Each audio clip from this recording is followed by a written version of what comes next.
ফ্যাসিবাদী কায়দায় একদলীয় শাসন কায়েম করতে চায় বিএনপি। হাসিনার আওয়ামী লীগকে বাংলাদেশে চিরতরে নিষিদ্ধ করার আইন পাশের পর এবার জামায়াতের পেছনে উঠে পড়ে লেগেছেন প্রধানমন্ত্রী তারেক রহমান। এদিকে এবার আওয়ামী লীগের মতো জামাতি ইসলামীকেও নিষিদ্ধ করতে যাচ্ছে বিএনপি সরকার। বিএনপি সরকারও তুপের মুখে পড়ে জামাতের বিরুদ্ধে এই পদক্ষেপ নিয়ে আজকে দেশে উত্তাল পরিস্থিতি হয়েছে। যে বিএনপি তাদের জায়গা থেকে ক্ষমতায় এসেছে আওয়ামী লীগের ভোটের মাধ্যমে। আমার আহত যোদ্ধা আর শহীদ পরিবারদেরকে বলছে যে তোদের সময় শেষ হয়ে এসেছে, আমরা ফিরে এসেছি, দেখব তোরা কি করতে পারিস। জাতীয় সংসদের সাবেক স্পিকার শিরিন শারমিন চৌধুরীর জামিন মঞ্জুর করেছেন আদালত। লালবাগ থানায় করা হত্যা চেষ্টা মামলায় গ্রেফতারের পর রোববার ঢাকার আদালত তাকে জামিন দেন। 50,000 টাকা মুচলেকায় জামিন মঞ্জুর করা হয়। রাষ্ট্রপক্ষ আসামি পক্ষে উভয়ই জানান শারীরিক অসুস্থতা বয়স বিবেচনায় তাকে জামিন দেওয়া হয়েছে। কথা দিয়ে কথা রাখলেন না স্বরাষ্ট্রমন্ত্রী সালাউদ্দিন আহমেদ। সালাউদ্দিন আহমেদের পদত্যাগের কোনো বিকল্প নেই। দর্শক, বাংলাদেশের দুঃখ, আমরা একজন স্বরাষ্ট্রমন্ত্রী পেয়েছি যিনি স্বরাষ্ট্র মন্ত্রণালয়ের প্রতি তার কনসেন্ট্রেশনই নেই। ঋণ করে চলছে দেশ। অবৈধ ইউনূস সরকারের ফেলে যাওয়া বাংলাদেশে তারেক রহমান ক্ষমতা পেয়ে ঋণের পাহাড় আরো বাড়াচ্ছে। 43 দিন বয়সী সরকার 41,000 কোটি টাকা ঋণ নিয়েছে। হাজার হাজার কোটি টাকা ঋণ করে দেশ চালাচ্ছে তারেক রহমান সরকার।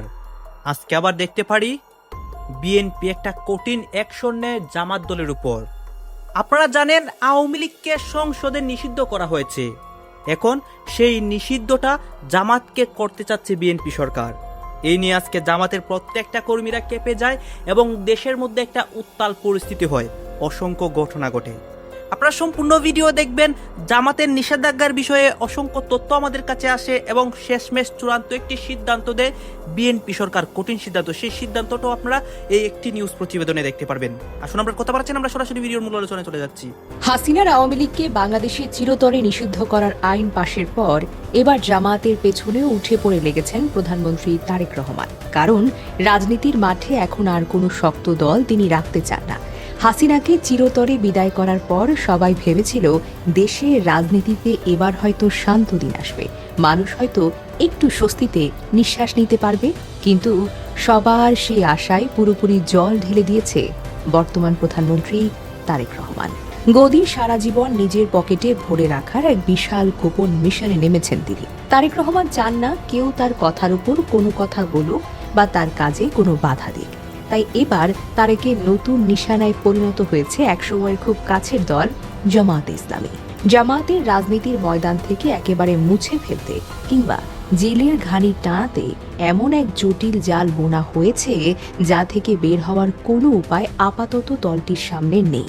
তারেক সরকার এমন এক গোপন ফাঁদ তৈরি করেছেন যা দেখে চারিদিকের মানুষের চোখ যেন ছানা বড়া হয়ে গেছে। আজকের এই বিশেষ প্রতিবেদনে আমরা দেখতে পারব কিভাবে জামায়াতের 11 দলীয় জোটের সাথে এনসিপিও জামাতকে মহাবিপদে ফেলতে পেছন থেকে কলকাঠি রাখছে, আর কিভাবে পুরনো দিনের ঘটনাকে হাতিয়ার করে সবাইকে সাইজ করার এক ভয়ঙ্কর খেলা শুরু হয়েছে। হাসিনা সরকারের পতনের রেশ কাটতে না কাটতেই দেশের রাজনীতিতে আরেক দফা বিশাল ঝড় শুরু হয়েছে। অর্থাৎ সংসদে এমন এক বিল পাশ করানো হলো যা দেখে তাবৎ রাজনীতিবিদদের চোখ যেন কপালে উঠেছে। জাতীয় মুক্তিযোদ্ধা কাউন্সিল নামের একটি বিষয়কে কেন্দ্র করে সরাসরি আইনের রূপ নেওয়া হয়েছে বর্তমান সংসদে। আর এই নতুন আইনের ভেতরেই লুকিয়ে আছে তারেক রহমানের আসল দাবার চাল। সেখানে খুব চালাকি করে উল্লেখ করা হয়েছে যে 71-এ পাকিস্তানি বাহিনীর সহযোগী হিসেবে কাজ করেছে তৎকালীন মুসলিম লীগ অর্থাৎ জামায়াতে ইসলামী এবং নিজামে ইসলামী। এই নামগুলো কাগজে কলমে আইনের ভেতর বহাল রাখার মানে হলো একটা বিশাল আইনি ফাঁদ তৈরি করা। এই ফাঁদ থেকে বের হওয়া যে কতটা কঠিন তা জামায়াতের নেতারা হাড়ে হাড়ে টের পাচ্ছেন। এর ফলে যে কোনো সময় জামায়াতে ইসলামীকে 71-এর সেই ভয়ঙ্কর কাজের দায়ে আবারও বড় আদালতে দাঁড় করানো সম্ভব হবে। তারেক রহমানের সরকার এমন এক পরিস্থিতি তৈরি করেছেন যেখানে জামায়াত একেবারে মাইনকাট চিপায় ফেসে গেছে। এই আইনের গ্যাড়াকালের মাধ্যমে দলটির বড় বড় নেতাদের যে কোনো সময় জেলের ভেতরে ঢোকানোর রাস্তা একদম পরিষ্কার করে দেওয়া হলো। ক্ষমতার গদি সারা জীবন নিজের কবজায় রাখতে এবং বিরোধীদের শায়েস্তা করতে এর চেয়ে বড় অস্ত্র আর কি হতে পারে। এই আইন পাশের মাধ্যমে মূলত একটা কড়া বার্তা দেওয়া হলো যে মাঠে কেবল একজনই দাপট দেখাবেন আর বাকিদের মাথা নিচু করে রাখতে হবে। কেউ টু শব্দ করলেই তাকে জেলের ভাত খেতে হবে। তারেক রহমান যেন এক পাক্কা খেলোয়াড় হিসেবে পুরো মাঠ নিজের দখলে নেওয়ার জন্য কোমর বেঁধে মাঠে নেমেছেন। তার এই কুবুদ্ধির কাছে সবাই এখন অসহায় হয়ে পড়েছেন। তবে সবচেয়ে বড় চমকটা এসেছে একেবারে নিজের ঘরের ভেতর থেকে। রাজনীতিতে যে শেষ বলে কিছু নেই, শেষ কথা বলে কিছু নেই এবং স্বার্থের জন্য সবাই রং বদলাতে পারে, এবার খুব ভালো করে টের পাচ্ছে জামাতের নেতারা। যাদেরকে তারা নিজেদের জোটের সাথী ভাবত, তারাই এখন পিঠে ছুরি মারছে। জামাতে ইসলামী তো আর একা রাজনীতি করে না, কারণ তাদের 11 দলের একটা বড় জোট আছে। এই জোটের অন্যতম সাথী হল জাতীয় নাগরিক পার্টি বা এনসিপি। সংসদে যখন জামাতের আমির ডাক্তার শফিকুর রহমান এই আইনের বিরুদ্ধে গলা ফাটিয়ে আপত্তি জানিয়েছিলেন, তখন তার পাশে দাঁড়ানোর মতো জোটের কেউ ছিল না। সবাই যেন হঠাৎ করে বোবা হয়ে গিয়েছিল। সবচেয়ে অবাক করার মতো বিষয় হলো, জামাতের সাথে থাকা এই 11 দলীয় জোটের অন্যতম সাথী এনসিপি একেবারে চুপিসারে বড় ধরনের এক বিশ্বাসঘাতকতা করে বসেছে। তারা স্পিকারকে লিখিতভাবে চিঠি দিয়ে জানিয়েছে, এই যে এই বিলে তাদের বিন্দুমাত্র কোনো আপত্তি নেই। জোটের সঙ্গী হয়ে এমন ঘোর বিপদের দিনে এনসিপি এই ডিগবাজি নেওয়ার পেছনে কার ইশারা রয়েছে তা বুঝতে খুব একটা মাথা খাটানোর প্রয়োজন হয় না। পর্দার আড়াল থেকে তারেক সরকার কি তবে এমন কোনো গোপন চাল চেলেছেন, যার ফলে জোটের লোকেরাই জামাতের গলায় পাড়া দিচ্ছে? জোটের সাথে এনসিপির এমন এক আসল রূপ দেখে জামাতের নেতাদের রীতিমতো যেন মাথায় হাত। তারা এখন স্পষ্ট করে বুঝতে পারছেন, চারিদিক থেকে তাদের একঘরে করে ফেলার এক নিখুঁত মাস্টার প্ল্যান চালানো হচ্ছে। এনসিপির এই রহস্যময় চিঠি দেওয়া প্রমাণ করতে পারে যে তারেক রহমানের ভেলকির সামনে কোনো জোটই আর টিকতে পারছে না। বিপদের সামনে যে কেউ কাউকে চেনে না, সেটাই এখন দিনের আলোর মতো পরিষ্কার হয়ে গেছে। যে বিএনপি তাদের জায়গা থেকে ক্ষমতায় এসেছে আওয়ামী লীগের ভোটের মাধ্যমে।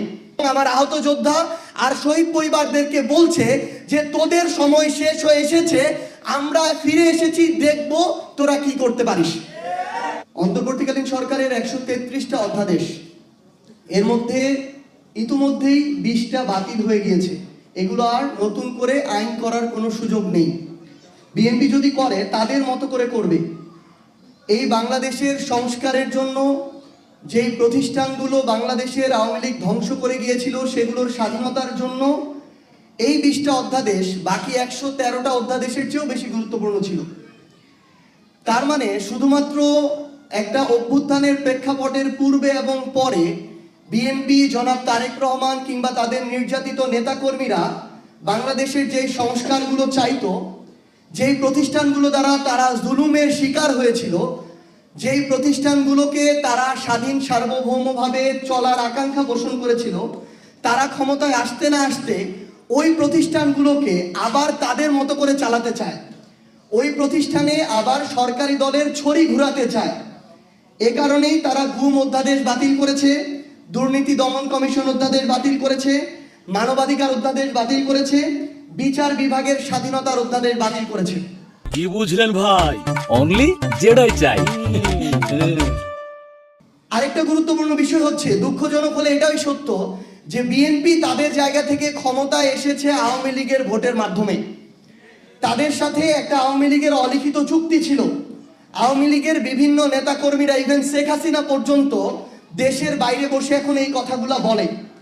তো এর মধ্য দিয়ে এখন সবচেয়ে বড় যে সমস্যাটা হয়েছে আমার জুলাইয়ের যোদ্ধাদের, শহীদ পরিবারদের, যে অভ্যুত্থানের পরে এই নতুন সরকারটা যখন গঠন করলো, তারপর থেকে আমরা দেখতে পেলাম সেই অলিখিত চুক্তির কারণে যারা ওই জুলাই যোদ্ধাদের উপরে অভ্যুত্থানের সময় আক্রমণ করেছিল, যারা আমাদের শহীদ ভাইদের হত্যার জন্য দায়ী, তাদের অনেক দাগী আসামিরা এখন জামিন পেয়ে যাচ্ছে।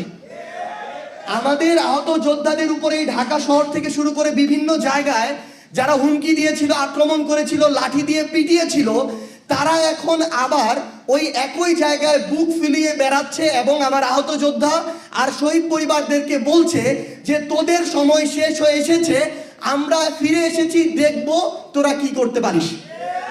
এইরকম হুমকির মধ্য দিয়ে আমার শহীদ পরিবাররা যাচ্ছে, আমার জুলাই যোদ্ধারা যাচ্ছে। আমরা বিএনপিকে আহ্বান করব যে আপনারা যদি আপনাদের জায়গা থেকে মনে করেন যে আপনারা বিরোধী দলের কবর খুঁড়বেন, আবার নিজেরা সংসদীয় স্বৈরতন্ত্রের পথে হাঁটবেন, তাহলে মনে রাখবেন ওই কবরের আপনাদের জায়গাটা হবে সবার আগে। এবং শহীদ পরিবার এবং আহত যোদ্ধাদের সর্বশেষ একটা কথাই বলবো, যে আপনারা দয়া করে কোনো কিছুর বিনিময়ে, কোনো কিছুর বিভিন্ন ধরনের তারা তাদের জায়গা থেকে আমরা দেখাচ্ছি, আপনাদেরকে আশা দেখাচ্ছে, লোভ দেখাচ্ছে, দয়া করে এগুলোর বিনিময়ে বিভাজিত হয়ে সামগ্রিকভাবে আপনাদের যে আকাঙ্ক্ষাটা এটাকে ক্ষতিগ্রস্ত করবেন না। কারণ এই আকাঙ্ক্ষা যদি ক্ষতিগ্রস্ত হয়, বাংলাদেশ ক্ষতিগ্রস্ত হবে, আর বাংলাদেশ ক্ষতিগ্রস্ত হলে আপনিও বাংলাদেশের অংশ, আপনিও এটা হবেন। আমরা আপনাদেরকে কোনো দলের ব্যানারে দেখতে চাই না। আমরা চাই সকল শহীদ পরিবার এবং আহত যোদ্ধারা একসাথে যে আকাঙ্ক্ষা নিয়ে আপনাদের পরিবারের মানুষগুলো জীবন দিয়েছে, আপনারা ওই আকাঙ্ক্ষার পক্ষে থাকুন। যদি আমরা এর পক্ষে কথা বলি। দর্শক, একটা বিরাট সুখবর নিয়ে হাজির হয়েছি। বিএনপি যতই উল্টাপাল্টা কথা বলুক, উল্টাপাল্টা কাজ করুক, জামাতের রাজপথের আন্দোলনের চাপে পিষ্ট হয়ে জাতীয় সংসদে এই জামাতের দাবি পূরণ করবে, দাবি মেনে নিতে বাধ্য হবে, নিবে সেটা না নিতে বাধ্য হবে। দর্শক, জামাত জুড়ে রাজপথের আন্দোলন সফল হওয়ার আলামত আমরা স্পষ্টত আজকেই পেয়ে গেছি। জামাত জাস্ট ট্রেলার দেখিয়েছে কিসের আন্দোলন। জাস্ট ঢাকায় 2-4টা বিক্ষোভ মিছিল করেছে, জামাত একটু করেছে, শিবির একটু করেছে, কিছু লিফলেট বিতরণ করেছে, মানববন্ধন করছে, জেলায় মহানগরে বিক্ষোভ মিছিল করেছে, দ্যাটস ইট। তাতেই বিএনপি টনক নড়তে শুরু করেছে। বিএনপি উপলব্ধি করছে যে জামাত যতটা শক্তিশালী রাজনৈতিক জোট, তাদের আন্দোলন করার যে ক্যাপাসিটি, এই আন্দোলন সামাল দিয়ে ক্ষমতায় টিকে থাকা বিএনপির পক্ষে সম্ভব না। যদি এখন পর্যন্ত বিএনপির নীতি আদর্শ হচ্ছে জনগণের কাছে জবাবদিহি নয়, বরং নিরাপত্তা বাহিনীগুলোর উপর ভর করে তাদেরকে সন্তুষ্ট করে ক্ষমতায় টিকে থাকা। কিন্তু জামাত এমন একটা রাজনৈতিক সংগঠন যাদেরকে কেনা যায় না, যারা মৃত্যুকে পরোয়া করে না। আর এদেশের জেনজি এখন মৃত্যুকে পরোয়া করে না।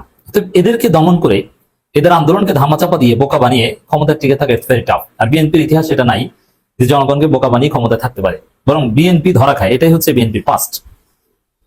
সেই জায়গায় জামাত জোটের আন্দোলন সফল হতে যাচ্ছে, আমরা স্পষ্টত আলামত লক্ষ্য করছি। দর্শক, দুইটা খবর। এটা জামাত জোটের আন্দোলন সফল হওয়ার আলামত স্পষ্ট।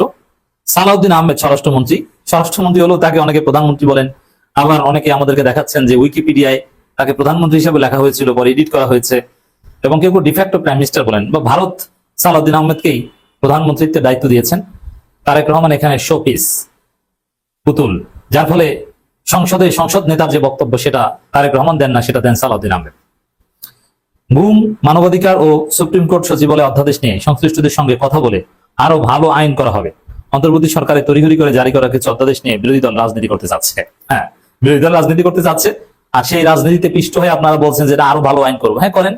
এটা এই বক্তব্য থেকে স্পষ্ট আলামত যে সংসদে জামাত যা দাবি করছে সেটা করতে যাচ্ছে। তবে আরো ভালো আইন করব এটা বলে আপনি তাল বাহানা করবেন, আপনি পুরো জাতিকে ঘুরাবেন, প্রতারণা করবেন, এটা হবে না। ভালো আইন করবেন, ভালো আইন করে দেখান। ঠিক আছে, গুম অধ্যাদেশ আরো ভালোভাবে গুম অধ্যাদেশ করে দেখান। বিচার বিভাগ পৃথকীকরণ আরো কার্যকরভাবে বিচার বিভাগ পৃথকীকরণ করে দেখান। আলাদা সচিবালয় করেন, বিচারক নিয়োগের আলাদা, উচ্চ আদালতের বিচারক নিয়োগের আলাদা বিধিমালা করেন। ঋণ করে চলছে দেশ।